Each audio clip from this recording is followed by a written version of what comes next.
नमस्कार. अर्थार्थ वेलच्या अर्थवेध या सिरीजमध्ये आपले स्वागत आहे. आजचे मान्यवर आहेत Shri P D Malikner sir, joint CEO MIDC. नमस्कार. अर्थाशिवाय अर्थ नाही असे म्हटले जाते. म्हणजेच आपल्या जीवनात कोणतीही गोष्ट पैशाशिवाय शक्य होत नाही. उदाहरणच द्यायचे झाले तर आपण सकाळी उठल्यानंतर आपल्या हातात जी टूथपेस्ट येते, तसेच अनेक वस्तू दिवसभर आपल्याला ज्या लागतात त्या खरेदी करण्यासाठी व उत्पादन करण्यासाठी पैशाची गरज असते. आता हा पैसा येतून कुठून? त्यासाठी नोकरी, व्यवसाय, उद्योग ही वेगवेगळी अर्थार्जनाची साधने आहेत. यात दोन गोष्टी महत्त्वाच्या आहेत: योग्य मार्गाने पैसा कमवणे आणि आपल्याकडे जो पैसा आहे त्याचं योग्य नियोजन करणे. परंतु या गोष्टीकडे जाणीवपूर्वक आपण दुर्लक्ष करतो किंवा टाळतो. आणि नेमकी हेच गोष्ट हेरून अर्थार्थ वेल्थ मॅनेजमेंट प्रायव्हेट लिमिटेड या कंपनीने आपल्याकडे जो पैसा आहे त्याचं योग्य नियोजन करण्यासाठी आणि त्याचा प्रॉपर वापर होण्यासाठी मार्गदर्शनासाठी ही सिरीज तयार केलेली आहे. त्याचा निश्चितच आपल्या सर्वांना फायदा होणार आहे. त्यामुळे प्रथमतः या कंपनीचे व या यूट्यूब चॅनलचे मी मनापासून अभिनंदन आणि आभार मानतो. Sir, thank you so much. Industry investment आणि फायनान्सेस याचा पहिला आपला क्वेश्चन असा असणार आहे की MIDCची स्थापना कशी झालेली? आज अतिशय महत्त्वाच्या विषयावर आपण इथे चर्चा करत आहोत आणि चर्चेसाठी जो आपण विषय निवडला आहे तो महाराष्ट्रातील औद्योगिक विकास आणि त्याच्यावरील होणारी गुंतवणूक. आपण पाहिलं, आपल्या राज्याचं आणि देशाच्या विकासामध्ये औद्योगिकरणाचे फार मोठे योगदान आहे. देशाची आणि आपल्या राज्याची जर तुलना केली तर देशाच्या सकल उत्पादनामध्ये आपल्या राज्याचा शेअर जो आहे तो 14% आहे. देशाच्या तुलनेत आपल्या राज्याचा औद्योगिक उत्पादनातला शेअर आहे तो आपला 14%च आहे. थेट परकीय गुंतवणुकीमध्ये देशाच्या तुलनेत आपली थेट परकीय गुंतवणूक 30% आहे आणि आपली निर्यात क्षमता जी आहे ती 16% आहे. आपल्या राज्यात अतिशय चांगलं कुशल मनुष्यबळ उपलब्ध होत आहे. वरील सर्व बाबी जर पाहिल्या तर महाराष्ट्र हे औद्योगिक गुंतवणुकीसाठी अतिशय चांगलं वातावरण असलेलं राज्य आहे असं म्हटलं तर वावगे ठरणार नाही. ग्रेट. म्हणजे याच्याने आपल्याला MIDCची स्थापना तर कळाली, पण MIDCचा उद्देश काय म्हटला जाईल सर आपल्याकडे? मी तुम्हाला सांगू इच्छितो, आपल्या राज्याची स्थापना ही 1 मे 1960 रोजी झाली. त्यानंतर आपल्या औद्योगिक विकासाला चालना देण्यासाठी 1 ऑक्टोबर 1960 रोजीच औद्योगिक विकास मंडळ स्थापन करण्यात आलं आणि त्यानंतर अनेक समित्याच्या रेकमेंडेशनच्या अनुषंगाने 1 ऑगस्ट 1962 रोजी महाराष्ट्र औद्योगिक विकास महामंडळाची स्थापना करण्यात आली आणि त्याबरोबरच स्वतंत्र कायदासुद्धा महाराष्ट्र औद्योगिक विकास महामंडळ ॲक्ट कायदा पारित करण्यात आला आणि त्या कायद्याच्या अनुषंगाने आत्तापर्यंत आपला सगळा जो MIDCचा कारभार आहे तो चालत आहे. ह्या महामंडळ स्थापन करण्याचा मुख्य उद्देश जो आहे की महाराष्ट्रात समतोल औद्योगिक विकास घडवून आणणे, वेगवेगळ्या ठिकाणी औद्योगिक वसाहती स्थापन करणे, औद्योगिक वसाहती स्थापन केल्यानंतर योग्य त्या पायाभूत सुविधा त्या वसाहतीमध्ये पुरवणे आणि त्या वसाहतीमध्ये येणाऱ्या उद्योगांना सर्व प्रकारच्या सुविधा आणि तो उद्योग कशा प्रकारे चांगल्या पद्धतीने कार्यान्वित होईल यासाठी मदत करणे, ह्या उद्देशाने MIDCची स्थापना करण्यात आली आहे आणि MIDC त्याप्रमाणे कार्य करत आहे. 1962 पासून आतापर्यंतचा MIDCचा जर इतिहास पाहिला तर आतापर्यंत जवळपास 2,25,000 एकर क्षेत्रावर 290 औद्योगिक क्षेत्र कार्यरत आहेत आणि ते अतिशय चांगल्या प्रकारे कार्यरत आहेत. सर, पुढचा प्रश्न असा आहे की इंडस्ट्रियल प्लॉटमध्ये जर इन्व्हेस्टमेंट करायची असेल तर खूप पैसा पण लागतो आणि वेळ पण लागतो, तर याबद्दल तुमचं काय मत आहे? पैसा लागतो हा आवश्यकताच आहे. पैसा, कारण प्लॉट खरेदी करायचा म्हटल्यानंतर ते इंडस्ट्रियल रेटप्रमाणे प्लॉट खरेदी करणं आवश्यक असतं. परंतु वेळेच्या बाबतीत जर विचार केला तर मी या निमित्ताने इथं सांगू इच्छितो की वेळेबद्दल वेळ मुळीच लागत नाही, कारण आज आमच्या MIDCच्या सर्व सर्व्हिसेस ह्या ऑनलाईन केलेल्या आहेत. ईज ऑफ डुईंग बिझनेसच्या अंतर्गत जवळपास महामंडळाच्या 33 सेवा आहेत त्या आपण ऑनलाईन केलेल्या आहेत आणि कुठली सेवा किती कालावधीत द्यायची याचा कालावधी बी ठरलेला आहे. त्यामुळे त्या कालावधीत ॲप्लिकेशन आल्यानंतर ते सेवा दिल्या जातात. त्यामध्येच एक प्लॉट अलॉटमेंटची सुद्धा सुविधा आहे.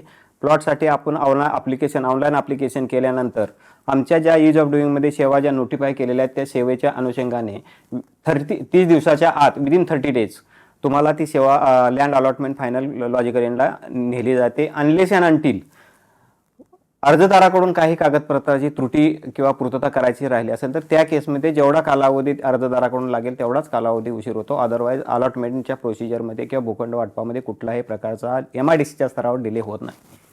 सर, मग इज ऑफ डुईंग बिझनेसच्या अंडर आपण जे म्हणतो की ऑनलाईन सगळी प्रोसेस आहे, तर मग MIDCच्या प्लॉट अलॉटमेंटसाठी अर्ज किंवा ह्या सगळ्या गोष्टी स्टार्टिंगपासूनचं जे असतं तर ते सगळं ऑनलाईन प्रोसेसमध्येच होतं? येस, ह्या सगळ्या सर्व्हिसेस आहेत. प्लॉट अलॉटमेंटपासून ते सर्व सर्व्हिसेस MIDC आता जे देते ते सगळ्या ऑनलाईन आहेत आणि त्याची एक सेट प्रोसिजर आहे. फॉर एक्झाम्पल आता प्लॉट वाटपाचंच उदाहरण घ्यायचं झालं तर एखादा इंडस्ट्रीयल एरिया नवीन स्थापित झाल्यानंतर इंडस्ट्रियल एरिया स्थापित करण्यासाठी महामंडळ जमीन स्वतःच्या कायद्यानुसार संपादन करते. तिथं सर्व प्रकारच्या सुविधा पुरवल्या जातात. त्यासाठी महामंडळाकडे स्वतःचे इंजिनिअरिंग, प्लॅनिंग, फायनान्स सगळ्या विंग्स महामंडळाच्या आहेत आणि त्या विंगच्या अंतर्गत हे महामंडळाच्या सर्व कार्यपद्धती चालत असते. जमीन संपादन केल्यानंतर त्याचा लेआउट तयार केला जातो. लेआउट तयार केल्यानंतर त्याच्यावर इन्फ्रास्ट्रक्चर दिलं जातं आणि इन्फ्रास्ट्रक्चर दिल्यानंतर प्लॉट वाटपाची ॲक्च्युली कारवाई, भूखंड वाटपाची उद्योजकांना कारवाई सुरू होते. ही कारवाई सुरू झाल्यानंतर नवीन औद्योगिक क्षेत्रासाठी आपण ऑनलाईन पद्धतीने ॲप्लिकेशन घेऊन डायरेक्ट जाहिरात करतो, ऑनलाईन पद्धतीने ॲप्लिकेशन घेतो आणि प्लॉट वाटप करतो. आणि ज्या ठिकाणी 80% किंवा त्यापेक्षा जास्त भूखंड वाटप झालेले आहेत तिथं वाटपाची जी पद्धत आहे तिथं जरा थोडी वेगळी आहे. त्या क्षेत्रामध्ये लिलाव पद्धतीने किंवा प्राधान्य सदराखाली भूखंड वाटपाची कारवाई केली जाते. हे प्राधान्य सदराखाली वाटप करताना सुद्धा 3-4 प्रकारच्या कॅटेगरी आहेत. Mega project, ultra mega project, foreign direct investment आणणारे प्रकल्प, उद्योग विस्तारासाठी लागणारे गुंतवणूक, अशा 3-4 प्रकारच्या कॅटेगरीमध्ये ॲप्लिकेशन घेऊन त्याप्रमाणे प्लॉट वाटप केले जातात. उदाहरण द्यायचं झालं तर मेगा प्रोजेक्टसाठी तुम्हाला मंत्रालयातून त्या मेगा प्रोजेक्टचं स्टेटस दिलं जातं. अल्ट्रा मेगा प्रोजेक्टचं स्टेटससुद्धा मंत्रालयातून दिलं जातं आणि हे मेगा प्रोजेक्टचं स्टेटस जे दिलं जातं ते तुमची जी गुंतवणूक आहे प्रकल्पातील त्या गुंतवणुकीच्या आधारावर हे मेगा प्रोजेक्टचं स्टेटस दिलं जातं. ते स्टेटस आणल्यानंतर त्या ॲप्लिकेशन मेगा प्रोजेक्टच्या स्टेटससह आमच्याकडे ॲप्लिकेशन केल्यानंतर आम्ही ॲप्लिकेशन घेतो. आता ही सर्व प्रकारची जी ॲप्लिकेशन आहेत, डायरेक्ट गुंतवणुकीसाठी ॲप्लिकेशन आलेली किंवा प्राधान्य सदराखाली गुंतवणुकीसाठी ॲप्लिकेशन आलेली, हे ॲप्लिकेशन करत असताना ह्या सर्व ॲप्लिकेशनचे नमुने जे आहेत ते आमच्या MIDCच्या वेबसाईटवर उपलब्ध आहेत. कुठलाही मॅन्युअल इंटरफरन्स तिथं नसतो. ॲप्लिकेशन केल्यानंतर त्याच्याबरोबर डिटेल प्रोजेक्ट रिपोर्ट जोडायचा असतो. त्याचा फॉर्मॅटसुद्धा त्या आपल्या वेबसाईटवर उपलब्ध आहे आणि त्या डिटेल प्रोजेक्ट रिपोर्टमध्ये तुम्ही महत्त्वाच्या ज्या गोष्टी आहेत त्या ढोबळमानाने मी ते सांगू इच्छितो की कॅपिटल इन्व्हेस्टमेंट किती आहे ते त्यात तुम्ही मेन्शन करायचे असते. एम्प्लॉयमेंट किती जनरेट, रोजगार किती निर्माण होणार आहे ते तुम्ही प्रामुख्याने मेन्शन करायचं असतं. पर्यावरणाचा ऱ्हास होऊ नये म्हणून काय काय प्रिकॉशन्स घ्यायचे असतात त्या DPRमध्ये मेन्शन करायचं असतं. आणि मीन्स ऑफ फायनान्स म्हणजे ह्या उद्योगाला तुम्ही पैसे कशा प्रकारे उपलब्ध करणार, म्हणजे ओन फंड किती आणि बँकेच्या स्वरूपात किती, बँकेच्या स्वरूपात असेल तर बँकेकडून कसं कर्ज घेणार, तेवढी तुमची ऐपत आहे का, अशा प्रकारे त्या DPRमध्ये त्या बाबी मेन्शन केल्यानंतर हे ॲप्लिकेशन MIDCच्या साईटवर अपलोड केल्यानंतर ते प्रोसेस केलं जातं. आमच्या MIDCच्या ऑफिसमध्ये तांत्रिक सल्लागार, नियोजन विभाग आणि पर्यावरण विभागाच्या अधिकाऱ्यामार्फत त्या योग्य त्या गोष्टीची छाननी केली जाते आणि जमिनीची उपलब्धता असेल तर प्रादेशिक अधिकारी लेवलला, उपमुख्य कार्यकारी अधिकारी लेवलला आणि सहमुख्य कार्यकारी अधिकारी लेवलला भूखंड वाटप समिती आहेत. त्या समितीचे कार्यक्षेत्र किंवा अधिकार क्षेत्र वेगवेगळे आहेत. ज्या अधिकार क्षेत्रात येते त्याप्रमाणे त्यांच्या चेअरमनशिपखाली संबंधिताच्या भूखंड वाटप समितीची बैठक होते आणि त्या बैठकीमध्ये मगाशी मी सांगितल्याप्रमाणे टेक्निकल ॲडवायझर, प्लॅनिंग, इंजिनिअरिंग, पर्यावरण, लँड या संबंधित विभागाचे अधिकारी उपस्थित राहतात. त्यांच्या प्रोजेक्टबद्दल डिटेल डिस्कशन केलं जातं. ज्या प्रोजेक्ट होल्डरला ती जमीन पाहिजे असेल त्या प्रोजेक्टच्या प्रोपोनंटला आपण त्या लँड अलॉटमेंट कमिटीच्या मीटिंगमध्ये बोलवतो. त्या प्रोजेक्टबद्दल माहिती घेतली जाते. काही शंका असतील, कुशंका असतील तर त्याला विचारल्या जातात आणि अंतिम निर्णय लँड वाटपाचा किंवा प्लॉट वाटपाचा घेतला जातो. अशा प्रकारे प्लॉट वाटप झाल्यानंतर पहिल्यांदा त्याला आपण ऑफर लेटर देतो. ऑफर लेटर दिल्यानंतर प्लॉटच्या किमतीच्या 25% पैसे त्यांनी 15 दिवसात आणि तो 15 दिवसात भरू शकला नाही तर ॲडिशनल 15 दिवस आपण त्यांना दंड करून व्याज आकारून देतो. म्हणजे 30 दिवसात त्यांनी ऑफरचे पैसे त्यांनी MIDCला भरले पाहिजेत 25% प्रमाणे, हे सगळे पैसे सुद्धा ऑनलाईनच भरायचे आहेत, कुठलाही मॅन्युअल इंटरफेस नसतो. ऑफरचे पैसे भरल्यानंतर मग उर्वरित 75% पैसे भरण्यासाठी त्यांना अलॉटमेंट लेटर म्हणजे वाटपपत्र दिलं जातं आणि ते वाटपपत्र सुद्धा ॲटो जनरेटेड असतं. पैसे भरल्यानंतर ॲटोमॅटिक जनरेट होतं आणि त्या अलॉटीला पोचवलं जातं. राहिलेले उर्वरित 75% पैसे भरायचे आहेत. ते वाटपपत्र मिळाल्यानंतर त्यांनी अपेक्षित आहे की 30 दिवसात ते पैसे भरावेत, परंतु आपल्याला माहीत आहे की ते पैसे उपलब्ध करण्यासाठी बँकेचं लोन इत्यादी गोष्टीसाठी वेळ लागतो. म्हणून ते ऑफरचे अलॉटमेंटचे पैसे भरण्याचे 30 दिवसाव्यतिरिक्त ॲडिशनल 150 दिवस आपण ते वाढवून देतो आणि ते हे 150 दिवस वाढवून दिलेले आहेत, त्याच्यावर मात्र आपण इंटरेस्ट लावतो. असं टोटल अलॉटमेंट दिल्यानंतर जास्तीत जास्त 180 दिवसात त्यांनी 75% पैसे MIDCकडे जमा करणं अभिप्रेत आहे. ते पैसे जमा केले नाहीत 180 दिवसात तर ते अलॉटमेंट लेटर लँड डिस्पोजल रूल्सनुसार रद्द केलं जातं आणि जी लँड अलॉटमेंटची प्रोसेस आहे ती टोटल लॅप्स होते. म्हणून मी या निमित्तानं सगळ्यांना आवाहन करू इच्छितो की कृपया जेव्हा तुम्ही MIDC लँड अलॉटमेंटसाठी ॲप्लिकेशन कराल त्यावेळेला ह्या MIDCचे नियम पाहून घ्या, म्हणजे जेणेकरून तुम्हाला ज्या प्लॉट अलॉटमेंटसाठी निधी उपलब्ध करायचा आहे त्याचं प्रॉपर नियोजन करता येईल आणि वेळेत कुठल्याही प्रकारचा दंड न भरता किंवा कुठल्याही प्रकारचं व्याज न भरता तुम्हाला प्लॉट तुमच्या उद्योगासाठी वापरता करता येईल. असा हे प्रकारे प्लॉट वाटप केल्यानंतर त्याच्या भूखंडाचा 100% पैसे भरल्यानंतर त्याचा आपण ताबा देतो आणि ताबा दिल्यानंतर त्याचं ॲग्रीमेंट टू लीज केलं जातं आणि ॲग्रीमेंट टू लीज केल्यानंतर त्याचा विकास कालावधी तिथून सुरू होतो. अशा प्रकारे ही लँड वाटपाची प्रक्रिया आहे ती प्रॉपर पारदर्शीपणाने आणि तात्काळ पद्धतीने राबवली जाते. कुठल्याही प्रकारचा डिले किंवा वेळेचा अपयोग ह्या कार्यपद्धतीत दिसून येत नाही आणि येणार नाही आणि कुठल्याही प्रकारचा उद्योजकांना त्रास होणार नाही याची पूर्ण काळजी MIDC मार्फत घेतली जाते. नक्कीच सर, पूर्ण काळजी घेतली जाते आणि तुम्ही जी माहिती दिली त्यामध्ये तर एक कळालंय की कॉर्पोरेट पद्धतीने महाराष्ट्राची MIDC म्हणता येईल किंवा राज्याची असेल, देशाची असेल, ती कॉर्पोरेट पद्धतीने वर्कआउट करते आता ह्या गोष्टींमध्ये. म्हणजे असं म्हणता यायला आपल्याला नाही म्हणता येणार की एक्सपान्शन खूप जोरात आहे MIDCचं. इंडस्ट्री येते, नवीन उद्योजक येत आहेत त्या ठिकाणी आणि त्या पद्धतीने MIDC पण सज्ज आहे की जेही येतील त्यांना आम्ही सेवा प्रदान करू त्यामध्ये. सर, मला एक विचारायचं आहे यामध्ये की MIDCचे रूल्स तुम्ही सांगितले की बाबा आमच्याकडे ऑनलाईन आहे सगळ्या सर्व्हिसेस, त्या ऑनलाईन पद्धतीने तुम्ही यायचं आहे तिथे, बरोबर. पण ऑनलाईन पद्धतीने येत असताना की अलॉटमेंटसाठीचं ॲप्लिकेशन आपण केलं, मग ते ॲप्लिकेशन जेव्हा MIDCच्या पोर्टलवर येतं तर साधारणपणे त्याचा रिप्लाय किती दिवसामध्ये तुम्हाला येतो? की कसं आहे, ते ॲप्लिकेशन आल्यानंतर आमच्या प्रादेशिक अधिकारी स्तरावर त्याची स्क्रुटिनी केली जाते आणि त्या ॲप्लिकेशनमध्ये किंवा तुम्ही त्या ॲप्लिकेशन बरोबर दिलेल्या डिटेल प्रोजेक्ट रिपोर्टमध्ये काही त्रुटी असतील तर इमिजिएट 2 ते 3 दिवसात तुम्हाला मेलवरच त्रुटी कळवल्या जातात आणि अभिप्रेत आहे की इमिजिएटली त्या त्रुटीची पूर्तता करून भूखंडधारकाने त्या प्रादेशिक अधिकाऱ्याला कळवलं पाहिजे, जेणेकरून ॲप्लिकेशन केल्यापासून भूखंड वाटपापर्यंतची शेवटच्या तारखेचा कालावधी आहे तो प्रॉपरली मेंटेन केला जाईल.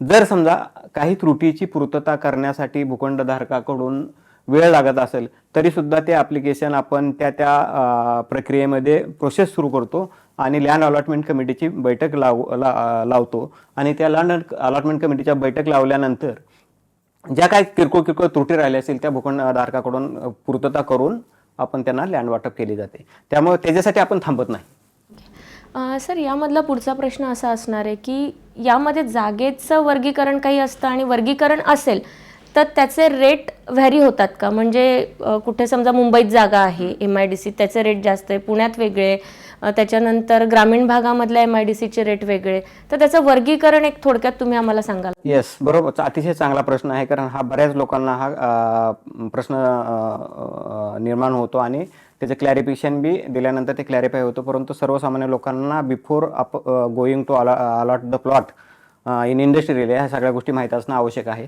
त्यामुळे मी या निमित्तानं सांगू इच्छितो की आपले जे वर्गीकरण केलेलं आहे ते अ, ब, क, ड आणि ड प्लस असं पूर्ण महाराष्ट्र राज्याचं वर्गीकरण केलेलं आहे आणि हे वर्गीकरण करत असताना तालुका हा युनिट म्हणून वर्गीकरण केलेलं आहे आणि ते वर्गीकरण करताना वेगवेगळे फॅक्टर्स तिथं इंडस्ट्रियलायझेशन किती आहे, त्या भागाचा विकास किती झालेला आहे, अर्बनायझेशन किती आहे, हे सगळे फॅक्टर विचारात घेऊन एक कमिटी तयार च्या माध्यमातून तो प्रोजेक्ट तयार केला जातो. मंत्रालयात कॅबिनेटची मान्यता घेतली जाते आणि राज्य शासनाच्या स्तरावर हे वर्गीकरण केलं जातं. अ ब क ड ड प्लस ए. आणि ज्या तालुक्यात MIDC असेल त्या तालुक्यात जे वर्गीकरण असेल ते MIDCला वर्गीकरण केलं जातं. फक्त MIDC साठी वर्गीकरण असं नाही होत, तालुका हा बेस धरून वर्गीकरण केलं जातं. आणि हे वर्गीकरण केल्यानंतर जमिनीच्या रेटच्या बद्दल तुम्ही आता मला प्रश्न विचारला, तर जमिनीचे जे रेट आहेत ते अ ब क ड ड प्लसमध्ये रेटमध्ये आम्ही कुठलाही प्रकारचा बेनिफिट प्लॉट होल्डरला देत नाही.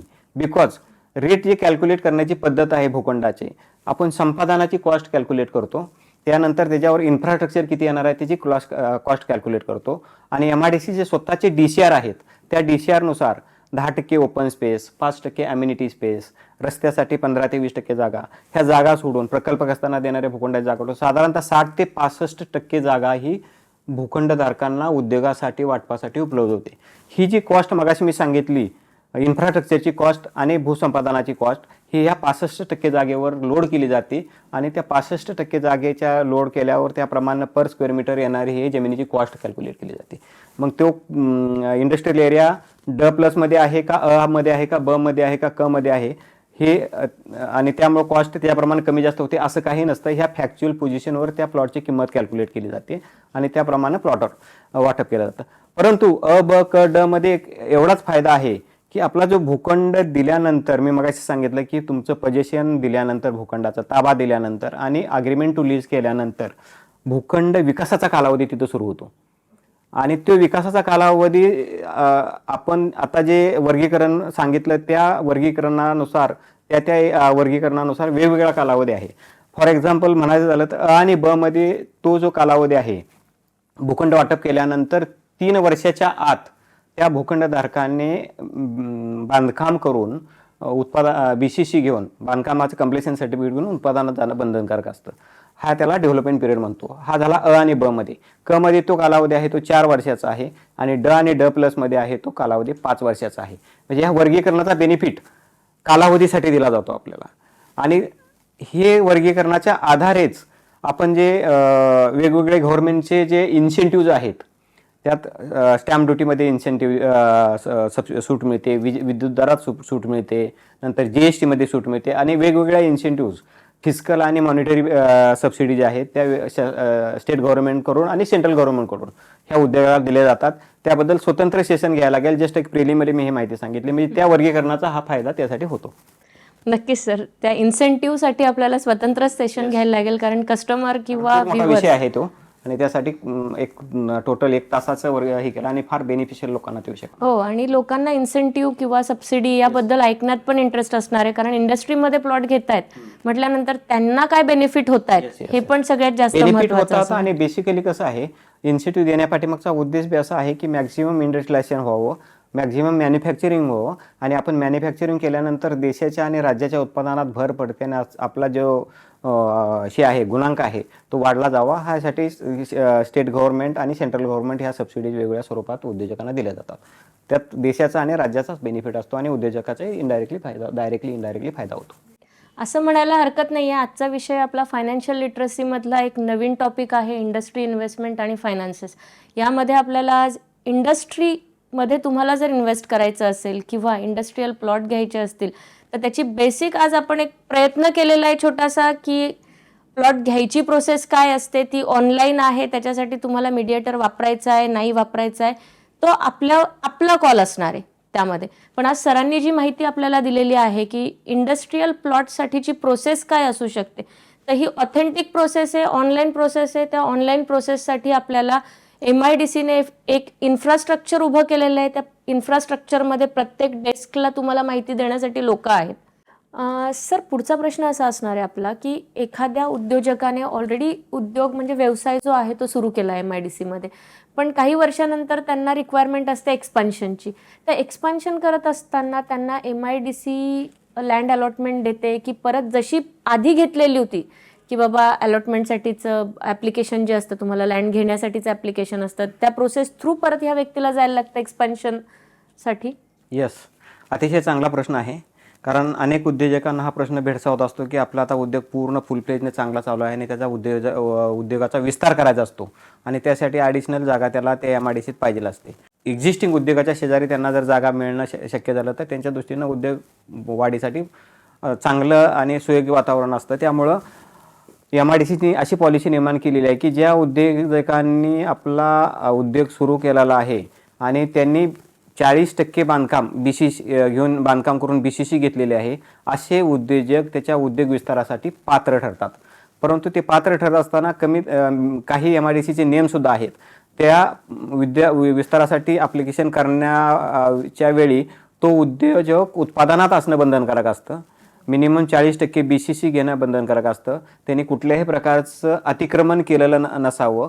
ह्या गोष्टी महत्त्वाच्या आहेत. तसेच उद्योगाचा एखादा पार्ट भूखंडाचा, एक्झिस्टिंग भूखंडाचा, त्यांनी कुणाला सबलेट केलेला नसावा. कारण ह्या बेसिक गोष्टी आहेत. जर तुम्ही सबलेट करताय एक भूखंडाचा पार्ट आणि दुसऱ्या बाजूला तुम्ही विस्तारासाठी ॲडिशनल जागा MIDCत मागताय, हे कॉन्ट्रॅडिक्टरी होतं. म्हणून ह्या जे नियम आहेत ते MIDCने त्यांच्यावर टाकलेले आहेत आणि हे नियम ज्यांचे फुलफिल होतात आणि ज्यांच्या उद्योजकाकडे ॲडिशनल त्यांच्या प्रोडक्शनसाठी मागण्या आहेत, ती खात्री झाल्यानंतर नेहमीप्रमाणे ते उद्योग विस्तारासाठी प्लॉटसाठी ॲप्लिकेशन MIDCकडे करू शकतात. ही ॲप्लिकेशन करण्याची पद्धतसुद्धा मगाशी फ्रेश प्लॉट अलॉटमेंट करताना जशी पद्धत होती तसेच ऑनलाईन ॲप्लिकेशन, DPR, नंतर ते किती जागा लागणार आहे, ती जागा लगत आहे की दूर आहे, नंतर ते या जागेमध्ये किती गुंतवणूक करणार आहे, गुंतवणूक योग्य आहे का, नंतर एम्प्लॉयमेंट किती जनरेट होणार आहे, ह्या सगळ्या गोष्टी त्या ॲप्लिकेशनमध्ये येणं अभिप्रेत आहे. आणि ते ॲप्लिकेशन केल्यानंतर MIDC मगाशी मी सांगितल्याप्रमाणे सर्व ज्या विंग्ज आहेत, technical advisory wing, engineering, planning, environment point of view आणि जमिनीची उपलब्धता, ह्या सगळ्या गोष्टीची खात्री केली जाते. आणि तर ह्या सगळ्या गोष्टीत जर तो पात्र होत असेल, बसत असेल, तर भूनिवड समितीच्या पुढं भूखंड वाटप समितीच्या पुढं ठेवून त्याच्यावर निर्णय घेतला जातो आणि नंतर त्याला निर्णय घेतल्यानंतर त्याला ऑफर दिली जाते, अलॉटमेंट दिली जाते आणि उद्योग विस्तारासाठी प्लॉट दिला जातो. पण आमचं एक बंधन असं आहे, उद्योग विस्तारासाठी प्लॉट दिल्यानंतर कमीत कमी 5 वर्ष त्यांनी मूळ भूखंड किंवा विस्तारासाठी वाटप केलेला भूखंड आहे तो कुणाला हस्तांतरण न केला पाहिजे किंवा सबलेट केला पाहिजे. ह्याचं कारण असं आहे की बेसिक उद्देशच आपला त्यातनं हे केलं जातं. 5 वर्षाच्या आत त्यांनी हस्तांतर केला तर ह्याचा अर्थ त्यांनी तो ट्रेडिंगसाठी भूखंड घेतलेला आहे असा त्याचा अर्थ होतो. अपेक्षित असं आहे की त्यांनी स्वतःच्या उद्योगासाठी आणि मॅन्युफॅक्चरिंग किंवा ज्या काही ॲक्टिव्हिटी आहेत ते करण्यासाठी विस्तारासाठी म्हणून वाटपला जातो आणि तो 5 वर्षात जर त्यांनी दुसऱ्याला ट्रान्सफर केला तर त्याचा उद्देश आहे तो ट्रेडिंग करतो. त्यामुळे तसे बंधन आम्ही घातलेलं आहे की 5 वर्षाच्या आत त्यांनी कुठल्याही प्रकारे हस्तांतरण करता येणार नाही, कुणालाही सबलेट करता येणार नाही. मूळ उद्योजकाच्या उत्पादनासाठीच त्यांनी ते वापरला पाहिजे, ह्या कंडिशन टाकलेल्या आहेत. आणि तो भूखंड दिलेला आहे तो वाटप केल्यानंतर क वर्गवारीनुसार मगाशी आपल्याला जो विकास कालावधी दिला होता त्याच्याऐवजी आता हे विस्तारासाठी किंवा प्राधान्य सत्राखाली जे भूखंड वाटप केलेले आहेत त्यांना फक्त आपण 2 वर्षाचा विकास कालावधी देतो. कारण प्राधान्य सत्राखाली देताना सर्व आपले नियम बाजूला ठेवून प्रायोरिटी त्याला भूखंड वाटप करून दिला जातो. म्हणजे तो आयदर मेगा प्रोजेक्ट स्टेटसचा भूखंड आहे, अल्ट्रा मेगाचा आहे, FDI गुंतवणूक म्हणजे फॉरेन परदेशी गुंतवणूक आणणारा भूखंड आहे किंवा उद्योग विस्तारासाठी वाटप केलेला भूखंड आहे. ते केलं आहे, त्याला गरज जास्त असल्यामुळे आपण प्राधान्य सदराखाली देतो, अर्ज आल्यानंतर इमिजिएट वाटप करतो. म्हणून त्यांनी 2 वर्षात त्यांनी त्या भूखंडाचं ताबा घेतल्यानंतर नकाशे मंजूर करून BCC घेऊन उत्पादनात जाणं बंधनकारक आहे. पूर्वी अजून एक गोष्ट मी सगळ्यांना सांगू इच्छितो की या निमित्तानं की 2019 पूर्वी दिलेल्या भूखंडावर 20% बांधकाम करणं आणि BCC घेणं आणि वापरात आणणं अशी अट होती. परंतु नंतर 80% जो प्लॉट आहे तो शिल्लक राहायचा आणि बऱ्याच लोकांचे असे गैरसमज झालेले आहेत की MIDC जागा घेते आणि त्याच्यावर इंडस्ट्री येत नाही आणि ॲडिशनल संपादन करत असते. आणि संपादन ज्यावेळेला नवीन औद्योगिक क्षेत्रासाठी आम्ही संपादन करायला जातो त्यावेळेला तिथं स्थानिकरित्या किंवा वेगवेगळ्या लोकांच्याकडून प्रश्न विचारले जातात की एक्झिस्टिंग तुमचे इंडस्ट्रियल एरिया आहेत, तिथं भरपूर जमीन शिल्लक आहे आणि तरीसुद्धा तुम्ही ही जमीन आमची कशाला घेता, आमचे चरित्राचं साधन काढून घेता, परंतु देत असता आणि ऑलरेडी घेतलेल्या जागा आहेत त्या शिल्लक आहेत. तर त्यामुळं आम्ही आता 19 साली असा निर्णय घेतलेला आहे की ती 20%ची जी BCC आहे किंवा बांधकाम घेऊन उत्पादनाने बंद करणार ती 40%वर केलेली आहे. त्यामुळे आता 19 नंतर जे भूखंड वाटप झालेले आहेत किंवा पूर्वी भूखंड घेतलेले आहेत 20% बांधकाम केलेलं आहे, सगळ्यांना 19 पासून पुढं 20%च्या ऐवजी 40% BCC घेणं आणि बांधकाम करणं बंधनकारक करण्यात आलेलं आहे. हे करत असताना त्यांच्यावर एकदमच लोड येऊ नये म्हणून ॲडिशनल जी 20% बांधकाम करायचे आहे त्यांना त्यांच्या रेग्युलर डेव्हलपमेंट पिरियड व्यतिरिक्त ॲडिशनल 2 वर्ष बांधकामासाठी दिलेले आहेत. म्हणजे त्यांनाही थोडं कर्ज फंड रेज करणे, कर्ज घेणे ह्यासाठी त्या गोष्टी उपयोगी येतील. सर, यातच एक प्रश्न असा उद्भवतो की एक्सपान्शन जेव्हा करत असतो इंडस्ट्रियलिस्ट, तर त्यामध्ये आता जसं आहे की तुम्ही म्हटलं अलॉटमेंटच्या वेळेस 0पासनाची प्रोसेस आहे, त्याच्यामध्ये 40% तुम्हाला बांधकाम लागणार आहे 19 नंतरचं. पण एक्सपान्शनसाठी पण तेच रूल्स आहेत का की 40% तुम्हाला कन्स्ट्रक्शन लागणार आणि बाकीची लँड? तर मग त्याच्यामध्ये उद्देश फुलफिल होऊ शकतो का या लोकांचा? हो, निश्चितच. कारण एक्सपान्शन नंतर जो प्लॉट आपण वाटप केलेला आहे तो सुद्धा एक स्वतंत्र प्लॉट असतो आणि तो वाटप करताना सुद्धा मूळ जो भूखंड दिलेला आहे त्या भूखंडावरील जो उद्योग आहे त्या उद्योगाच्या विस्तारासाठीच आपल्याला तो प्लॉट वाटप केला जातो. मूळ उद्योग प्लॉट भूखंडावरील उद्योग जे आहे त्याचं उत्पादन वेगळं असेल आणि एक्सपान्शनसाठी वाटप केलेल्या भूखंडावरील उत्पादन त्याचं वेगळं असेल. त्यासाठी जर त्यांनी मागणी केला असेल तर तो एक्सपान्शन असं ह्या कॅटेगरीत म्हणता येणार नाही, कारण तो उत्पादन वेगळं आहे. म्हणजे जे उत्पादन मूळ भूखंडावरील उत्पादन आहे त्या उत्पादनाच्या वाढीसाठी शेजारचा भूखंड दिला जातो आणि तो भूखंड देताना सुद्धा जी प्रोसिजर मगाशी मी सांगितली त्याप्रमाणे सगळे फॉलो करणे आवश्यक आहे. आणि त्याला सुद्धा प्रत्येक तो भूखंड दिलेला आहे तो स्वतंत्र भूखंड असतो, त्याची आयडेंटिटी आहे ती स्वतंत्र भूखंड म्हणून आहे. त्यामुळं 40%ची बांधकामाची अट आहे ती त्या भूखंडाला सुद्धा लागू आहे.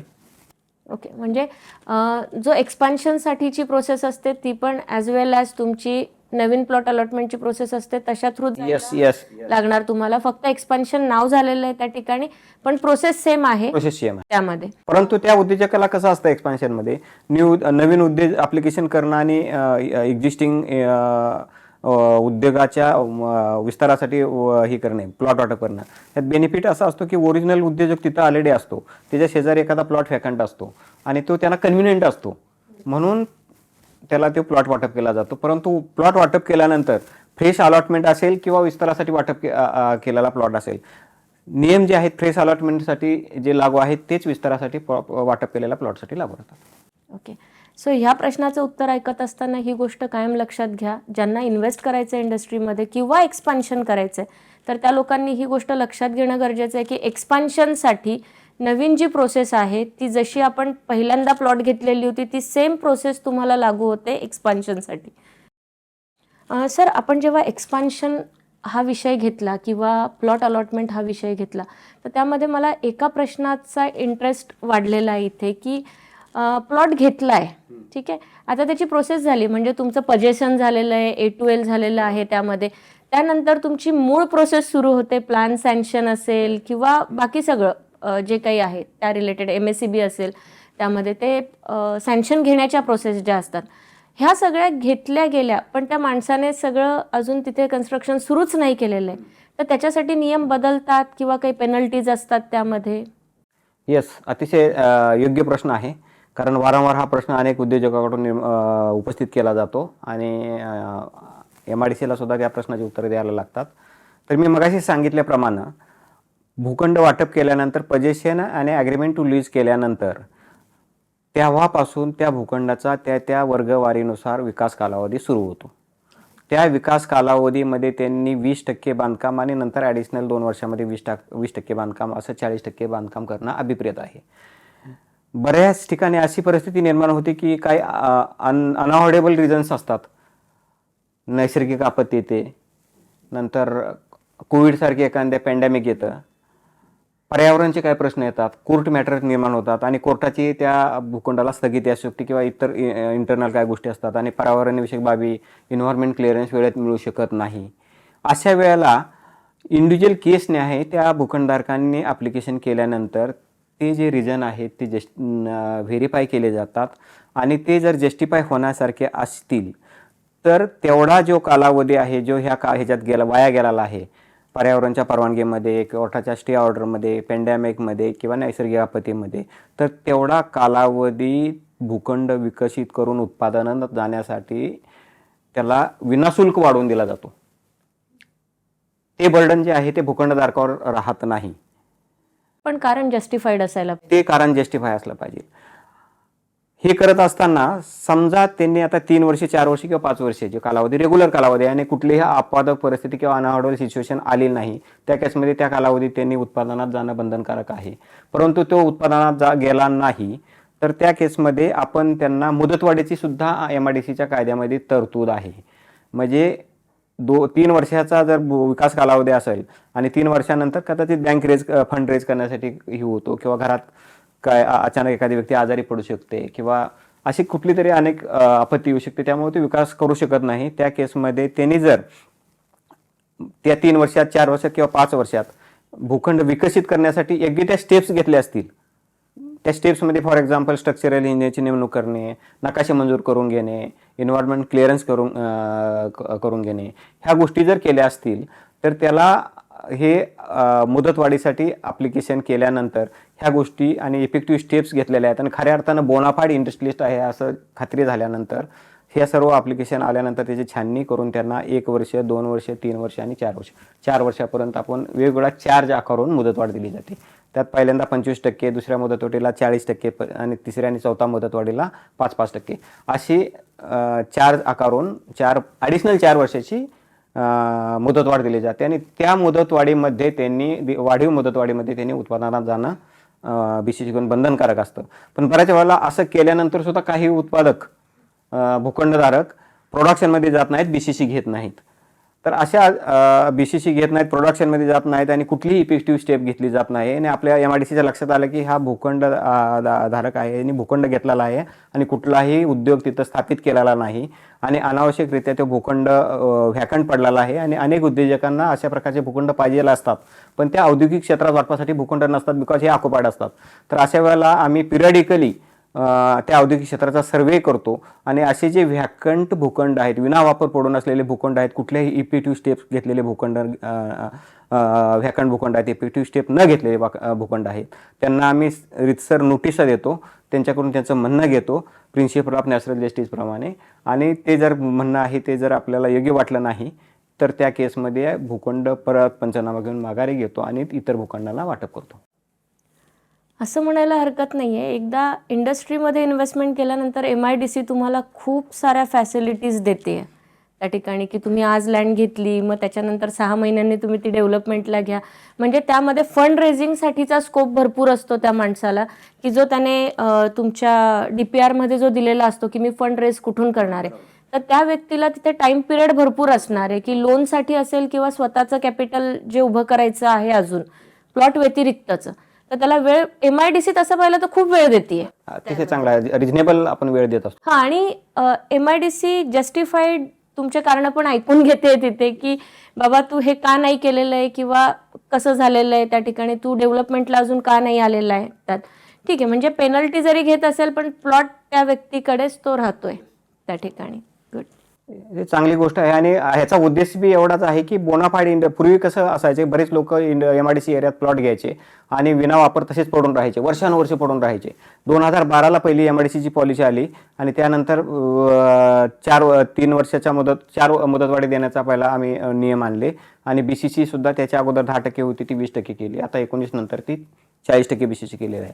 त्याच्यापूर्वी अशी परिस्थिती होती की अनेक लोक भूखंड घ्यायचे आणि विना वापर पडून ठेवायचे त्या वापरात आणि ते इन्व्हेस्टमेंट म्हणून भूखंड घेणे आणि इन्व्हेस्टमेंट म्हणून रिसेल करून असा एक समज लोकांच्यात पसरला होता. म्हणून आपण 12-13 पासून ही पॉलिसी बदलली आणि बोनाफाईड इंडस्ट्रियलिस्टच MIDCच्या एरियात आला पाहिजे आणि त्यांनी भूखंड घेतला पाहिजे आणि जो बोनाफाईड नाही त्यांना त्या भूखंडाचा विना वापर हे करून इतर उद्योजकांना वांछित ठेवलं जाऊ नये म्हणून आपण ह्या गोष्टी मुदतवाढीच्या आणि ठराविक कालावधीत उत्पादनात जाणं आणि BCC घेणं बंधनकारक केलेलं आहे. त्यामुळं अतिशय चांगला असा मेसेज आणि ज्या उद्योजकाला गरज आहे तोच उद्योजक आता MIDCत भूखंड घेतो आणि उत्पादन सुरू करतो. म्हणजे असं म्हणायलाही हरकत नाही आपल्याला, ज्याला पुढे जायचं आहे आणि ज्याला खरंच व्यवसाय वाढवायचा आहे या ठिकाणी, त्याच लोकांनी म्हणजे सॉर्ट केलेले लोक जे आहेत आणि ज्यांचं व्हिजन आणि गोल क्लिअर आहे त्याच लोकांनी या ठिकाणी येणं पण गरजेचं आहे, तरच आपल्याला औद्योगिक क्षेत्रामध्ये विकास होऊ शकतो. जर तशा कॅटेगरीचे लोक आपल्याकडे आले तर त्या ठिकाणी आपल्या व्यवसायाला खेळत्या भांडवलाची गरज आहे? अहो मग कॉस्मो उद्योग लोन स्कीम आहे ना. नवीन ग्राहकांकरता विशेष व्याजदर 7.25% पुढे. रुपये 1 कोटींपर्यंत कर्ज कॅश क्रेडिट स्वरूपात उपलब्ध. 1800-233-0234 या टोल फ्री क्रमांकावर कॉल करा. अटी लागू. कॉस्मोस कोऑपरेटिव्ह बँक, जीवन करा समृद्ध.